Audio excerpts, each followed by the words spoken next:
And I heard you practicing as I came in, so I was very excited to hear that you were not wasting a moment, especially with this exciting concert coming up.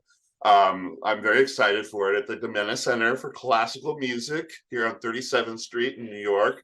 I think people are very excited. Piano Lovers Inc. is putting you together with Asya as well. You guys are part of this 150th anniversary of Rachmaninoff. So I'm very, very excited for the concert. Oh, so am I. Right. Well, I bet you're probably the most excited.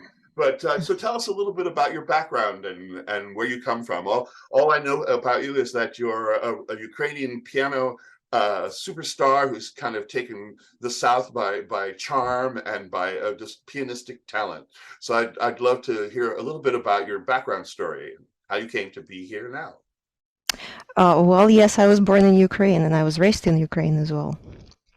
I finished my master's degree in Kharkiv at the conservatory in Kharkiv.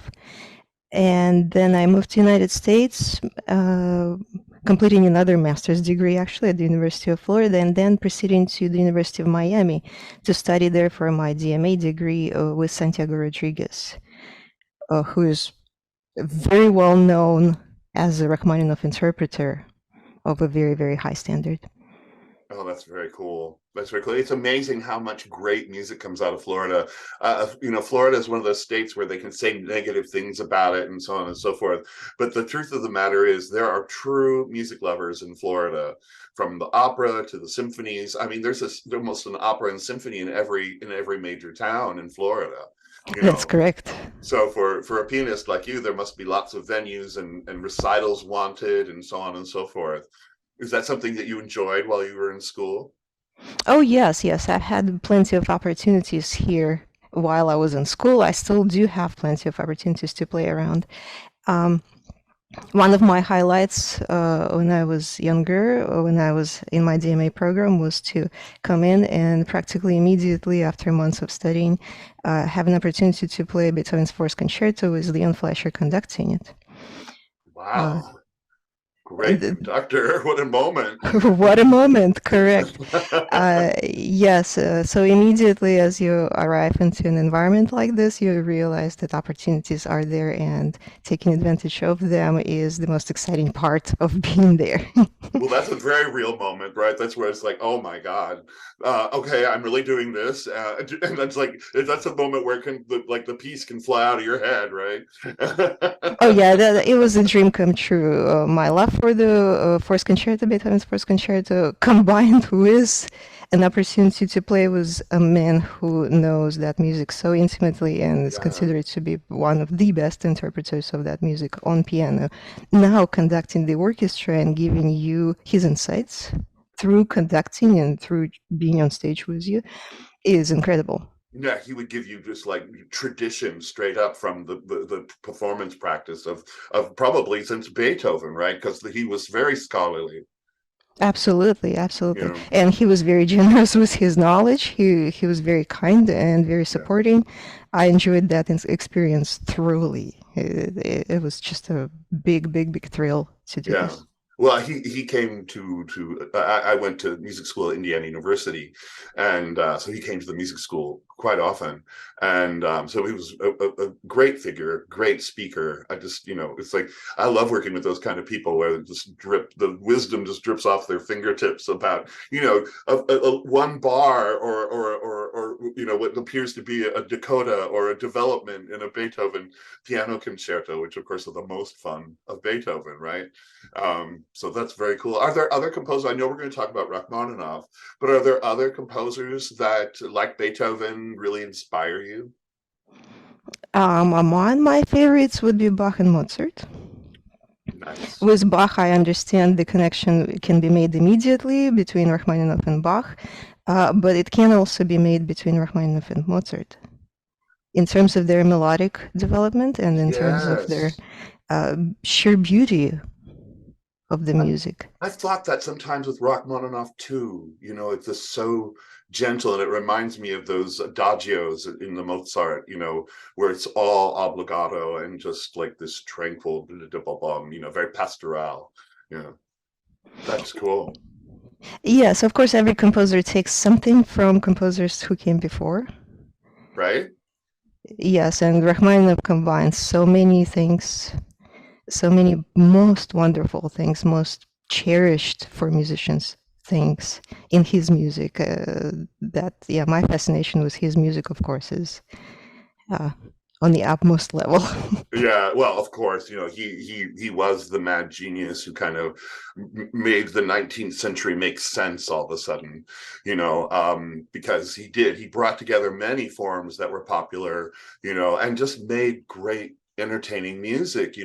Even his etudes and chamber works are just, they are that beautiful, in terms of melody and combination of, you get a little 18th century, a little early 19th century, and then he has Beethoven moments. His etudes to me are a very fascinating exploration, because I think harmonically speaking, he goes very, very far there compared to, say, preludes or sets of variations that came before. Mhm. In the etudes, you find certain things that are not expected of composer who is usually described as completely tonal. Right, right, right. He makes interesting switches and builds on some of the newly invented chords of the early 19th century. I mean, 20th century. That's correct, yes. Yeah, And he creates atmosphere with these chords. He really takes everything he can get out of them. And he does it in such a compelling manner hmm, that the work that comes out of these explorations is still so coherent, and it's still so full of energy, so full of emotions, so understandable. yeah, yeah. No, truly, truly, like it gets you to the core of your soul in some ways. I mean, there have been great Rachmaninoff moments. I always remember my concert moments because it's always in the live. I love my recordings, of course, but it's rehearsed and canned a little bit. But in a live performance with a great pianist, it goes right through your solar plexus. It's like, oh, whether it's the Paganini, or whether it's just one of his piano concertos, or even his symphonies, and you're actually doing one of those pieces also, because you're doing the Piano Sonata No. 2, That's correct. which is Yes. very special. Why did you choose that one in particular, if I may? That's not as special to me. Um, when I was a child, my first introduction into Rachmaninoff was a couple of preludes and etudes, which is standard, of course, for all children. Their teachers assign certain pieces to get you familiar with the composer's language. But then I switched myself to second sonata. And my teacher was quite surprised. Why would you choose a work that is quite complex, not only technically difficult, but complex in terms of musical language? Yeah. But to me, it all made sense. I, mm, for a while back then, I was very fascinated with counterpoint, with polyphony. And when I heard Rachmaninoff's third concerto, a little bit before that, couple years before I took the second sonata, I understood that the man is really a genius of writing counterpoint and expressing through counterpoint deepest emotions he had felt, and making those emotions flow in such a improvisatory and natural manner that to me second sonata was just written out from the heart. Yeah. Yeah. It all made sense. I enjoyed learning that piece despite having difficulties at the time tremendously. Well, that's the I truth. couldn't drag myself away from it. I love that. I love you saying that, because I totally understand in some ways. I used to be an opera singer, and the challenge of understanding a challenging work is so amazing, because it's like, oh, I can't do this. I'm going to have to learn how to do this to be able to do what he's saying on the page, right?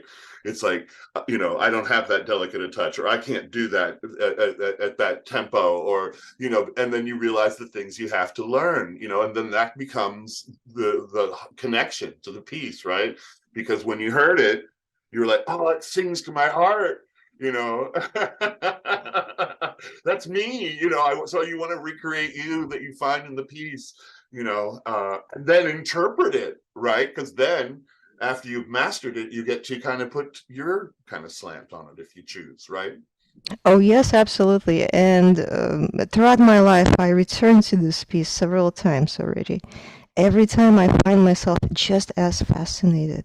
I find new things to express. I find that this complexity feeds me. It feeds my imagination. It feeds my technique as well. It gives me so much to sit down and just think about, and that's music to my heart.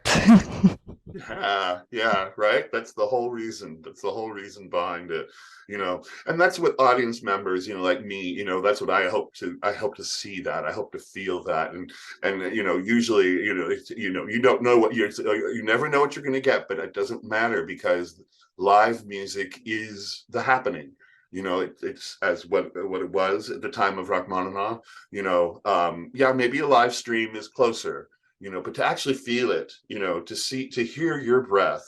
You know, I love singers. I mean, I love pianist breaths because their breaths are different from singers, right? Singers are predictable, but the breath of a pianist goes through broader. I mean, we're talking 12, 16 bar, you know, passages without a breath, you know, and it's very dynamic, you know, body language coming with the piece, you know, because you have to stay balanced for your hands to be able to play, right? So I really enjoy that. I think a lot of people who go enjoy that, you know, and for you, you know, it's just kind of your performance because you're thrown into it.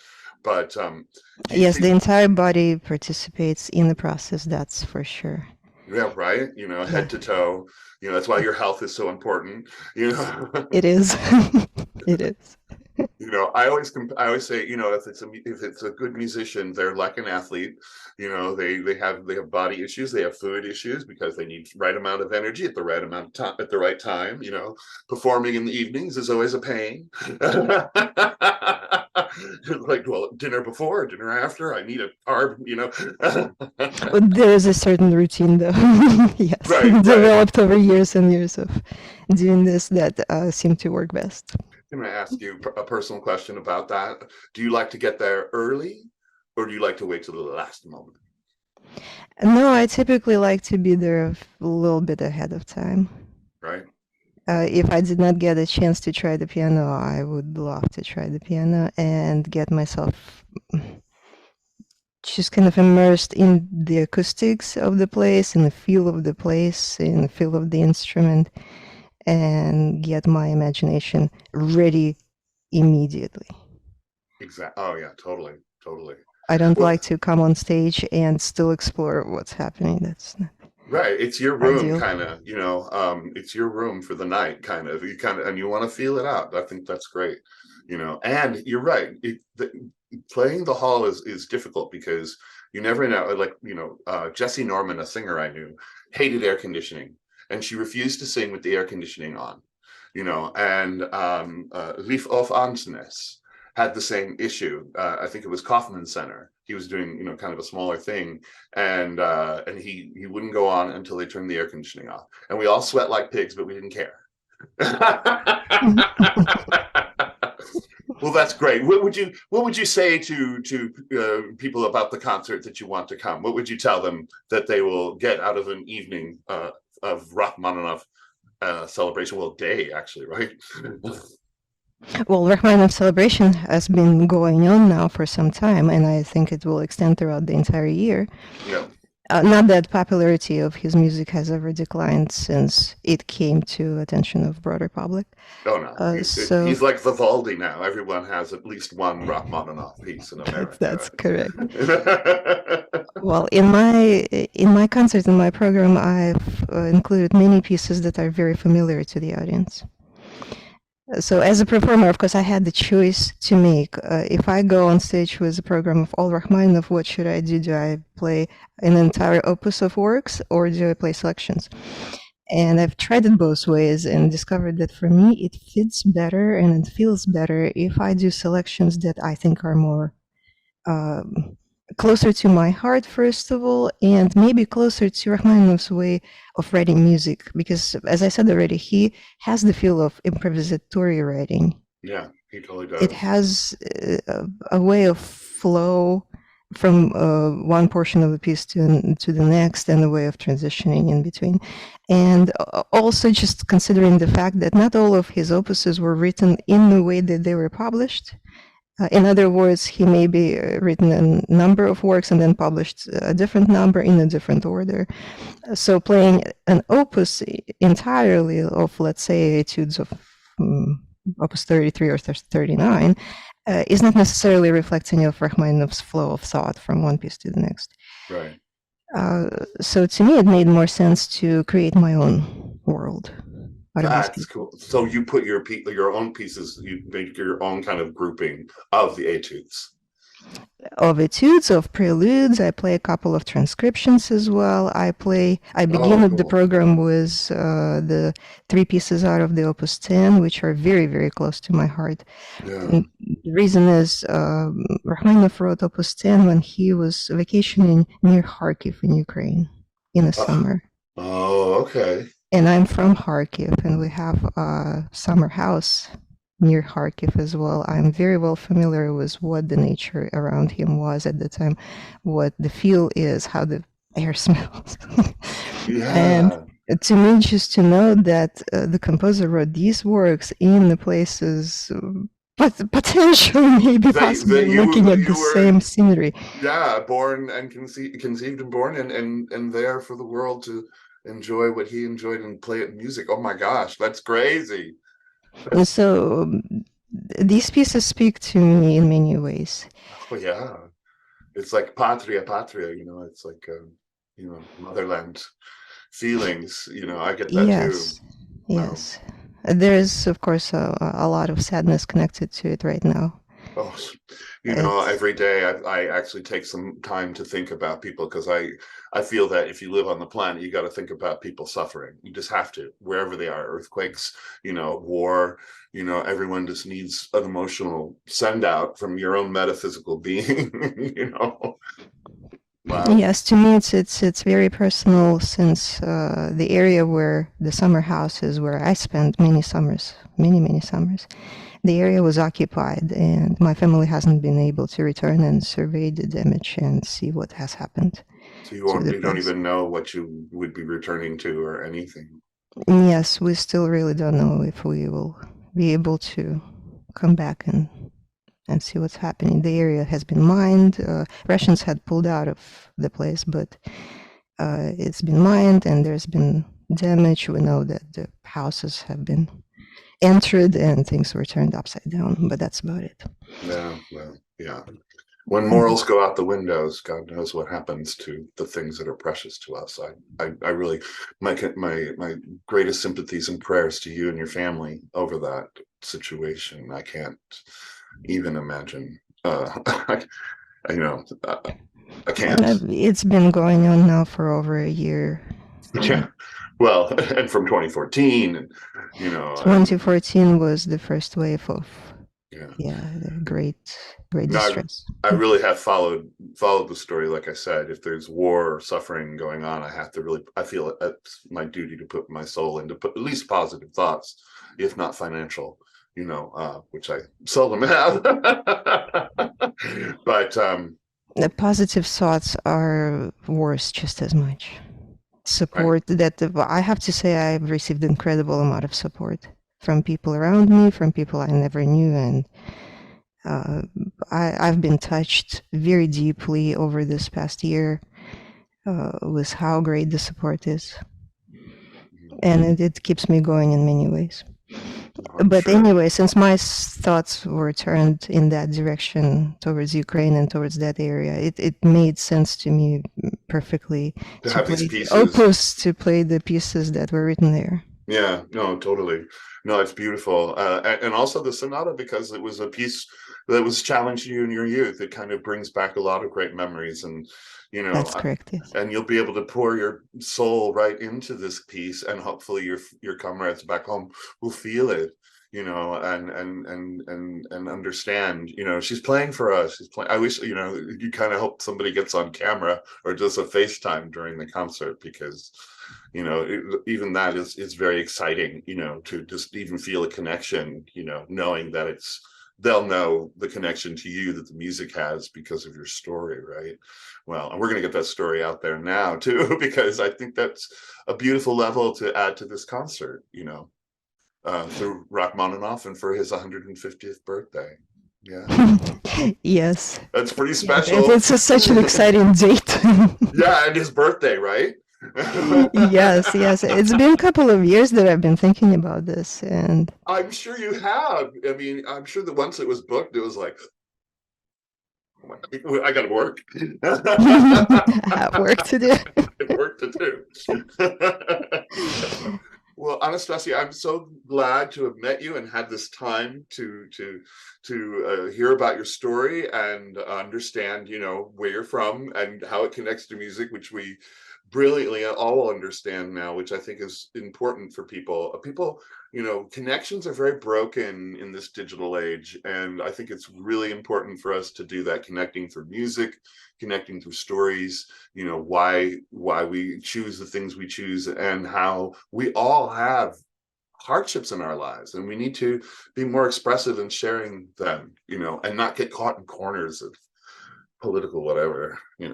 None of that helps Well, us. music certainly helps. Music helps everything. That's right. It heals. It heals a lot of wounds.